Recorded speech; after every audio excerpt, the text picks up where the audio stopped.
What is going on, guys? My name is Phamily Shucks and welcome back to another episode of Clash of Clans. This is going to be my first farming video after the trophy push, and right about now I'm just showing you my attack log, and I've been finding some insane loot right now, just attacking every 20 minutes or so, just getting a nice 200k of each raids, and everything's been going smoothly. I've been finding nice collector raids, and it's just easy pickings from there. Right now I am currently farming in around the 1550s through 1600, and I would say that that's the best trophy range for Town Hall 9, and there's also higher leagues such as Crystal around that area, but for me I like to find easy bases that don't take much skill to take all the resources, and 1550s through 1600 seems to be the great place for me. So I really recommend that trophy range if you are a Town Hall 9 just farming, and I've been filling up my storages pretty quickly. I think the fastest I've done it was 1 million in under an hour, around 45 minutes. I'm not sure if that's quick or not, but for me that's pretty quick in my opinion. So to start off this first raid, I am versing Vino, and I'm just using mass drags. I was queuing up mass drags all overnight, just donating them to my clanmates, and I just decided to attack. I had all these spells, and I just went full out overkill on this base, and I ended up 3-starring this base. It was pretty easy, nothing much to it. Pretty preemie base. He had low air defenses, low defenses overall, and very weak walls. So I just placed my dragons on the bottom left hand corner in an L shape, so that way they collapse into the middle and just create this huge mass drag force that cannot be beaten. And I know this raid was basically all the resources were in the collectors, but might as well just 3-star out of the fun because I just wanted to go back to my simple BAM strategy, which has been amazing for me for farming. Really quick and really simple army strategy that's really effective when it comes to attacking very weak bases. So that about sums up this raid. I got around 500,000k of resources, 460,000 to be exact, and now heading on to our next raid, which has a loaded Town Hall 9 base with really weak defenses and is offering me, I think, 600k of total resources and 330,000 of gold, so that is amazing. And I'm going to do a pretty good job of taking out all the resources that I need, most specifically the gold. So first off, I'm going to take out the Barbarian King because he is a nuisance when I'm using my simple BAM strategy, because all my troops just focus on him when I don't take him out. And then once he goes down, I'm going to use some of my troops to take out these outside buildings to check if there's any resources in them. And then after that, I'm going to make my main entry point on this top hand side. Now I'm going to mainly take out the outside buildings first and then leave some buildings in the center. I really do that a lot because I don't carry wall breakers, so I can't really direct my troops into a specific area in the walls. So I try to take out as many outside buildings as I can, leave some buildings in the center, so that way once I place my troops down, they have nowhere else to go but down the middle, and then that way that will lead them to the center or down the middle of the base where I want them to enter. So now I'm placing my main force, and you can see they're targeting the walls, which leads them down the center rather than going on the outside, because the buildings are so far away that the troops are not attracted to them. So I rage my troops to break through that wall quicker, and then I heal my barbarians and also my archers. Now I really recommend carrying a rage and a heal when you're using the BAM strategy, because you need the rage to break through the walls a little bit quicker, but also you need that heal because the wizard towers, if they're protecting the storages, they're going to be smashing on your troops, and you want to heal them pretty quickly so that way they can tank longer for your archers and also your minions to shoot overhead to take out those storages. And if I had my Barbarian King who was still upgrading, I think I would have used him a little bit more for tanking, so that way I could save some spells, because he does a nice job of just soaking up all the damage from the defenses. But for now, I'm just carrying my Arch Queen to help clean up the resources a little bit quicker. So I'm just going to let my troops run around.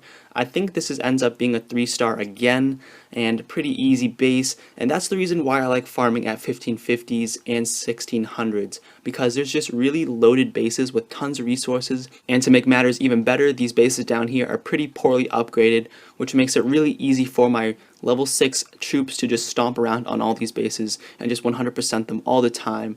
And yeah, that basically is it. So I guess while we are waiting for this replay to wrap up, I think we can talk about the update, which is probably going to come around Wednesday or Thursday of next week. That's my prediction. And going into predictions, if you remember about 3 months ago, on January 29th to be specific, I made a Clan Wars prediction video right after the Hero's Ability update came out. And in this video, with the help of my friend Dunta, we are basically analyzing a screenshot taken from Daddy's Hero Ability guide that he posted on the forums right after the update came out. Now I'll have my original video in the description and you can check that out. And I think it's coming true. My predictions are kind of coming true, which was basically that leads to my thread that I posted about yesterday or a couple days ago, I don't remember.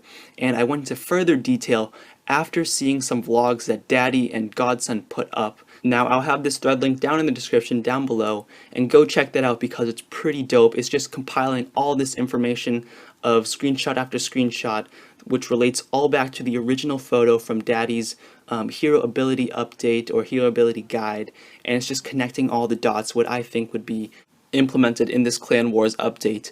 Now I then go on to further extend my predictions and thought with the help of a specific clan member named Toffee, who absolutely went detective mode yesterday, just trying to figure out what would be or how this Clan Wars would work, and we got some pretty good ideas on how the Clan Wars rewards would be distributed and how this will work and all the mechanics of that. And I do have to edit it later on tonight because he did clarify some stuff when I talked to him yesterday.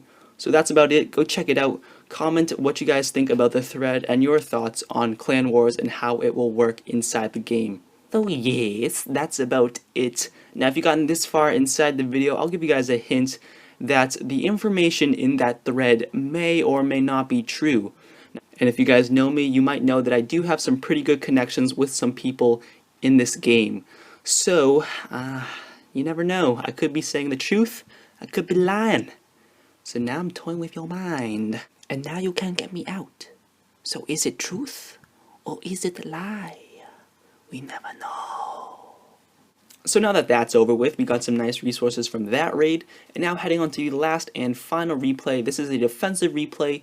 Now after I'd made this base build, a lot of people have been asking me how this base will perform.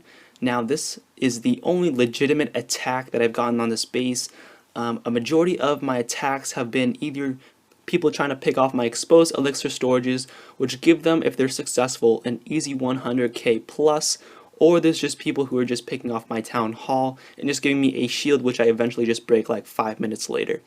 And in my base build, I forgot to mention that this base is mainly oriented for DE protection, which is why there's centralized Teslas and also decentralized expos, and also there's giant bombs in the core, so that way if an enemy breaks into my core, their troops would get taken out by the giant bombs, and also the high damage Teslas would take them out pretty quickly and zap their troops. So this guy fails in breaking into my core. You can see he has his Archqueen, which will get taken out pretty quickly by my Teslas, who like double team on her. But yeah, that sounds pretty sexual, so I'm not going to get into that. So that's going to wrap up this episode and also the replay. So once this Archqueen goes down, thank you guys all for watching, and I'll see you guys next time. Peace. No, Mr. Superman not here.